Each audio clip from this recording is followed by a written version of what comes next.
Let me tell you a story about a 5-year-old clinging to life in a hospital bed.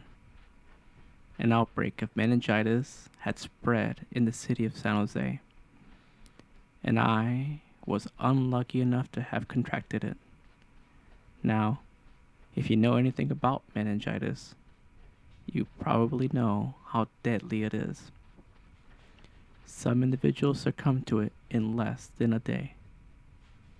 Bacterial meningitis is an infection of the brain and spinal cord. Anytime you have an itis at the end of a word, you can be sure it means inflammation. The inflammation causes swelling in the already tight spaces of the meninges that surround, you guessed it, the brain and spinal cord. There is just not much room to swell there.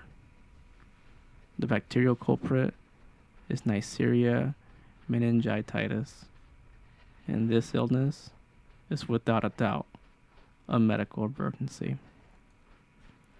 Meningitis infections are not common. However, it is a serious illness that needs to be respected.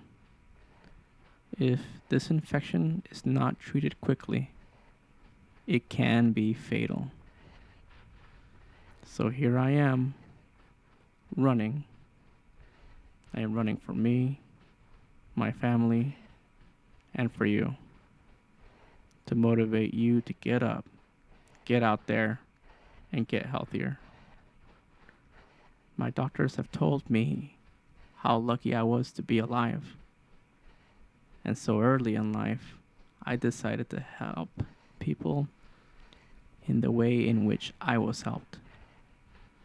I finished high school and decided to go into the U.S. Army as a combat medic. I got to protect lives and get money to pay for school. I served for 4 years and deployed to Tal Afar, Iraq, and Al Ramadi, Iraq. I was lucky to have survived meningitis. I later learned that teenagers contracting this awful disease died hours after showing symptoms. My symptoms were severe. The high fever and migraine headaches were unbearable. I remember it being so bright, I had to look away. I remember being taken to the hospital, where I was treated with antibiotics. I left the U.S. Army and went to school at De Anza Community College, where I obtained my nursing license. Now, I am most proud of my military service, but I find my nursing job to give me an immense amount of satisfaction. As a nurse, I help people day in and day out. I see people through difficult recoveries. I help people get through their pain and over obstacles. I do not remember much of my time in the hospital. I did obtain a copy of my medical chart, which talks about my mental regression after attempts to bring me back from the depth of illness.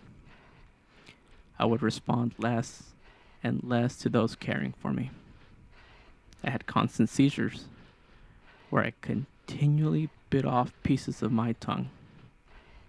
I was slowly dying. The necrosis was starting to develop at different parts of my body. The infection had gotten into my blood, meaning the meningitis was no longer confined. The way you develop meningitis is by breathing it in. It takes an infected person to cough and somebody else to breathe in the meningitis droplets. You have to be in close with that person, seeing how fast the big meningitis droplets fall to the ground. So here I was, knocking on death's door. Every measure to save my life was unsuccessful. The necrosis was slowly growing. a statistical improbability? That's me. I see patients in real need of my help.